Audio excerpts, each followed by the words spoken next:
The silence in the Colorado wilderness was deafening. Where moments before had been the chaos of gunfire and enemy voices, now only Luna Phantom Cross remained standing among 12 fallen militants. Commander Blake lowered his weapon, realizing that everything he believed about women in combat had just been shattered by 5 minutes of shooting so accurate it seemed impossible. But Luna hadn't learned to shoot in any military academy. Raised in the remote mountains of Alaska by a legendary Army Ranger, she had been trained that real marksmanship happens when everything goes wrong. The 12 militants who had infiltrated American soil had just discovered what happens when you underestimate someone who's been preparing for this moment her entire life. From which city around the world are you watching today? If this story amazes you, please subscribe to Rising Life Stories and let us know in the comments where you're listening from. Commander Blake Thompson had made his position crystal clear from the moment Staff Sergeant Luna Cross joined his SEAL team 6 months ago. "Women don't belong in frontline combat," he had declared during her first briefing at the naval base in San Diego. "This isn't about equality. It's about the reality that when bullets start flying, physical strength and aggression win battles." Luna had endured months of Blake's skepticism, watching him assign her to rear support roles while giving combat positions to less qualified male operators. Blake's bias wasn't just professional, it was personal. He had lost 3 good men in Afghanistan because, in his mind, the military's push for gender integration had compromised unit effectiveness. "Cross, you'll be handling communications and logistics on this operation," Blake announced during the mission briefing for what intelligence suggested was a high-priority target elimination in the Colorado Rockies. "The real operators will handle the shooting." The mission seemed straightforward enough. Intelligence indicated that a cell of foreign militants had established a training camp in the remote wilderness of Colorado, using the terrain to prepare for attacks on American infrastructure. Blake's 8-man SEAL team was tasked with locating and neutralizing the threat before they could execute their planned operations. Luna had grown up in conditions that would challenge the most elite soldiers. Her father, Colonel Marcus Cross, was a legendary Army Ranger sniper who had served 3 tours in Iraq and Afghanistan before retiring to the Alaskan wilderness. Rather than enrolling Luna in traditional schools, Marcus had trained her in the harsh realities of survival and marksmanship from the age of 8. Most snipers learn to shoot in perfect conditions, Marcus had taught her while they tracked caribou through sub-zero temperatures. But real combat happens when your hands are shaking, your heart is pounding, and you can't see your target clearly. That's when true marksmanship reveals itself. Blake's team deployed to Colorado on a gray October morning, helicoptering into terrain that stretched endlessly through pine forests and rocky ridges. The intelligence suggested that the militant camp was located in a valley system approximately 20 miles from the nearest road, accessible only through challenging mountain terrain. "Cross, you stay with the communications equipment at the landing zone," Blake ordered as his team prepared to move toward the target area. "We'll call for extraction once the target is neutralized." But Luna had been studying the terrain maps during their flight, and something about the intelligence didn't feel right. The proposed location for the militant camp was tactically disadvantageous, too exposed to aerial surveillance and lacking the natural defensive positions that experienced fighters would choose.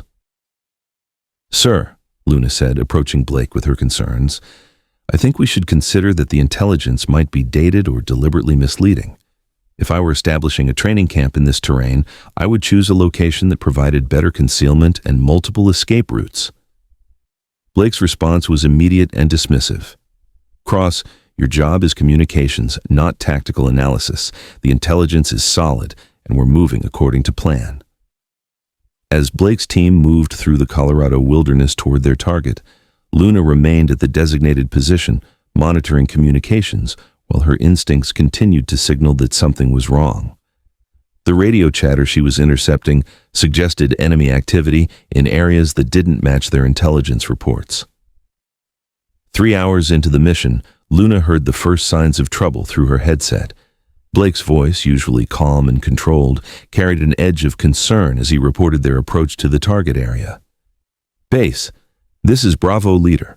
We're approaching the target coordinates, but we're not seeing any evidence of enemy activity. The area appears abandoned." Luna's fears were confirmed when Blake's next transmission revealed the true nature of their situation. "Base, we've been compromised. This was a setup. We're taking fire from multiple positions." The militants hadn't been operating from the location identified in the intelligence reports. Instead, they had been tracking Blake's team from the moment they landed, using the SEAL team's own mission plan to guide them into a carefully prepared ambush. Blake's voice crackled through Luna's headset with the controlled urgency of a professional soldier facing overwhelming odds. "All units, we are surrounded and taking heavy fire from elevated positions. Enemy strength estimated at 12 hostiles with superior positioning." Luna could hear the gunfire through her radio, the sharp crack of enemy rifles mixed with the deeper reports of the SEAL team's weapons. Blake's team had walked into a kill zone designed by fighters who understood both the terrain and their enemy's tactics. "Base, this is Bravo Leader requesting immediate air support and extraction. We are pinned down in grid sector 247-891 with limited ammunition and no clear escape route." The response from base was immediate and devastating. "Bravo Leader, air support is unavailable due to weather conditions.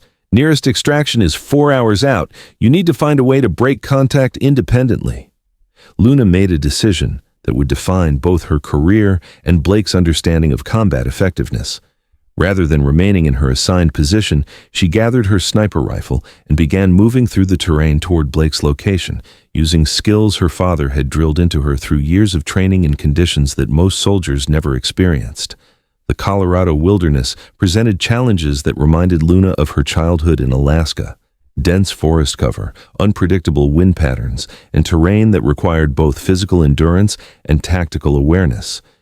But these were exactly the conditions where her unconventional training provided advantages that traditional military instruction couldn't match. Moving through the forest with the silence and precision that Marcus had taught her, Luna began to understand the tactical situation that had trapped Blake's team. The militants had chosen their ambush site with professional skill, using the natural terrain to create overlapping fields of fire while providing themselves with covered positions and multiple escape routes. Through her scope, Luna could see Blake's team pinned down in a valley depression, taking fire from enemy positions located on 3 sides. The militants were using suppressive fire to keep the SEAL team immobilized while positioning themselves for a final assault that would eliminate Blake's unit entirely. "Bravo Leader, this is Phantom," Luna transmitted, using the call sign that Blake had never bothered to learn. "I have overwatch on your position and can provide sniper support." Blake's response revealed both his surprise and his continued skepticism. "Phantom, identify yourself and return to your assigned position immediately. This is not a training exercise." "Sir, this is Cross. I'm in position to provide effective fire support if you'll allow me to engage."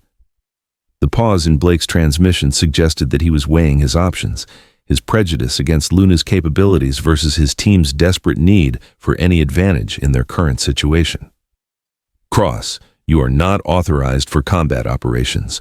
Return to the landing zone immediately." But Luna had already identified her first target, an enemy sniper positioned approximately 800 meters from her location, using a rocky outcrop to provide covering fire that was keeping Blake's team pinned down. The shot would require compensating for wind speed, elevation changes, and the movement of her target. Luna's first shot silenced the enemy sniper with precision that Marcus would have been proud of.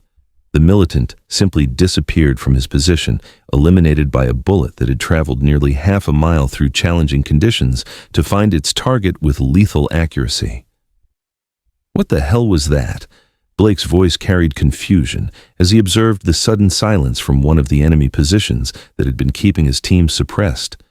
Luna's second shot followed 30 seconds later, eliminating another enemy fighter who had been attempting to flank Blake's position. Then a third shot and a fourth, each one removing a specific threat with accuracy that seemed to defy the limitations of long-range shooting. "Phantom, whoever you are, keep shooting," Blake transmitted, his tactical priorities overriding his questions about the source of the sniper fire that was systematically dismantling the enemy force.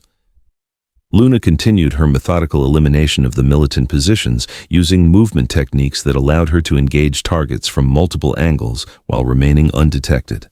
Each shot was calculated not just for accuracy, but for tactical effect, disrupting enemy coordination while opening escape routes for Blake's trapped team. What happened next would be studied in military academies for years to come. Luna Cross began a shooting display that combined technical precision with tactical awareness in ways that redefined the possibilities of individual combat effectiveness. Moving through the Colorado wilderness with skills that bordered on supernatural, Luna engaged the remaining 8 enemy fighters in a sequence designed to maximize confusion while minimizing their ability to coordinate a response. Each shot was timed to create the impression that the militants were facing multiple snipers operating from different positions. Her 5th shot eliminated an enemy machine gunner who had been providing suppressive fire from a ridge 900 meters away. The precision required for the shot was remarkable enough, but Luna accomplished it while moving through terrain that would challenge an experienced mountaineer, adjusting her firing position after each engagement to avoid detection. "Jesus Christ!" Blake's voice came through the radio as he watched enemy positions go silent with methodical precision. "Phantom, how many shooters do you have in position?" "Bravo, leader, this is 1 shooter, 1 rifle," Luna responded calmly while calculating the wind speed for her next engagement. "I'm going to clear your eastern escape route in 60 seconds. Be ready to move on my mark." Blake's disbelief was evident in his delayed response. The idea that a single sniper could be engaging multiple targets at extreme range while maintaining the accuracy Luna was demonstrating challenged everything he understood about combat capabilities. Luna's 6th and 7th shots eliminated 2 enemy fighters who had been positioning themselves to cut off Blake's team's potential escape routes. The shots came in rapid succession from what appeared to be different positions, creating confusion among the remaining militants about the number and location of their attackers. "Bravo, leader. Your eastern route is clear. Move now toward grid coordinates 248-893. I will provide overwatch and eliminate remaining threats." Blake made the decision to trust the mysterious sniper who had already saved his team from certain death. "All units, we're moving east on Phantom's guidance. Stay tight and follow my lead." As Blake's team began their movement through the forest, Luna continued her systematic elimination of the remaining enemy forces. Her 8th shot silenced a sniper who had been tracking Blake's movement, while her 9th and 10th shots eliminated fighters who were attempting to pursue the escaping SEAL team. The speed and accuracy of Luna's shooting created a tactical situation that the militants couldn't comprehend. From their perspective, they were facing a coordinated attack by multiple expert marksmen who seemed to anticipate their every movement while remaining completely invisible. Luna's 11th shot eliminated the militant leader who had been attempting to coordinate his remaining forces through radio communications. The loss of leadership, combined with the systematic elimination of his personnel, caused the surviving enemy fighters to break contact and attempt their own escape. Luna's 12th and final shot eliminated the last enemy fighter who posed a threat to Blake's team, completing a 5-minute engagement that had transformed a hopeless tactical situation into a complete victory for the SEAL unit. "Bravo, leader. All threats eliminated. Your route to the extraction point is clear," Luna transmitted while beginning her own movement toward the rally point where Blake's team was regrouping. Blake's response came after a long pause, during which he had been attempting to process what he had just witnessed. "Phantom, Cross, I don't understand how you just did what you did."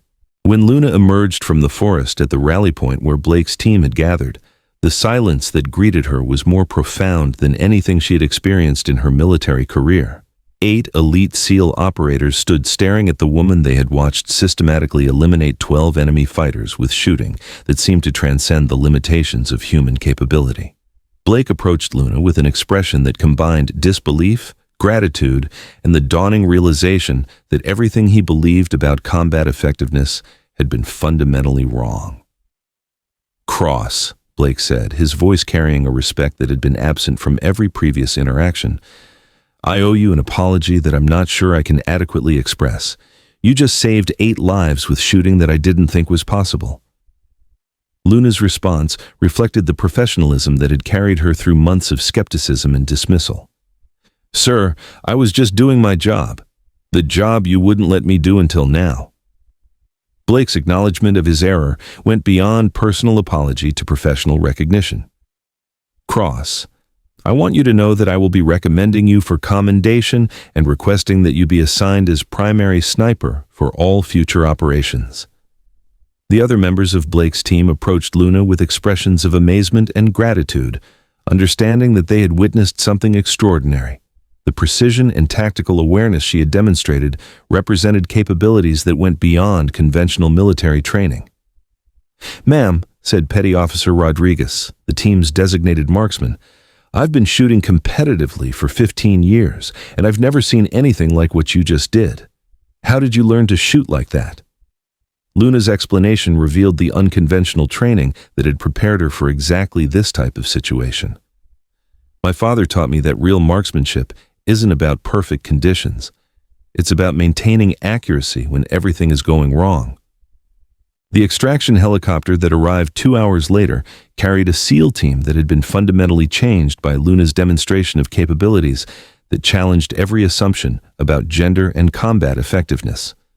Blake's after-action report would become required reading at the Naval Special Warfare Command, detailing how preconceived notions about female operators had nearly cost his team their lives, and how Luna Cross had redefined the standard for sniper effectiveness in modern combat. "What I witnessed today," Blake wrote in his official report, "was not just exceptional marksmanship, but a complete understanding of how individual skills can determine tactical outcomes. Staff Sergeant Cross demonstrated capabilities that exceed those of any sniper I have worked with in 15 years of special operations."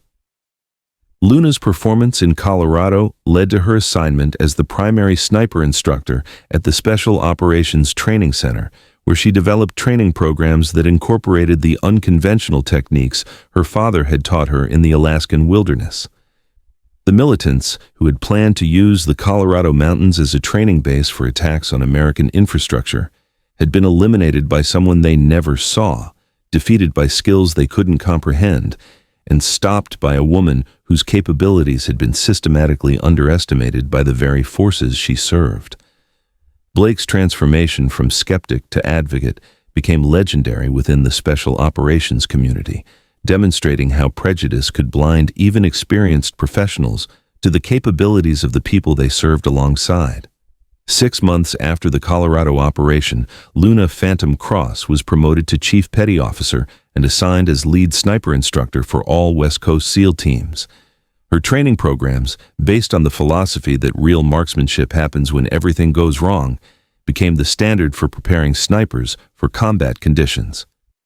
Blake Thompson, now one of Luna's strongest advocates, often told new recruits about the day his preconceptions nearly got his team killed, and how the person he had underestimated saved 8 lives with 5 minutes of shooting that redefined what was possible. At Rising Life Stories, we believe that true strength often emerges from the most unexpected sources, and that the greatest victories sometimes come from those who have been systematically underestimated. Where are you watching from today? If Luna's story of proving doubters wrong through exceptional skill inspired you, please subscribe and share, because there are heroes among us whose capabilities exceed our assumptions, waiting for the moment to show what they can truly accomplish.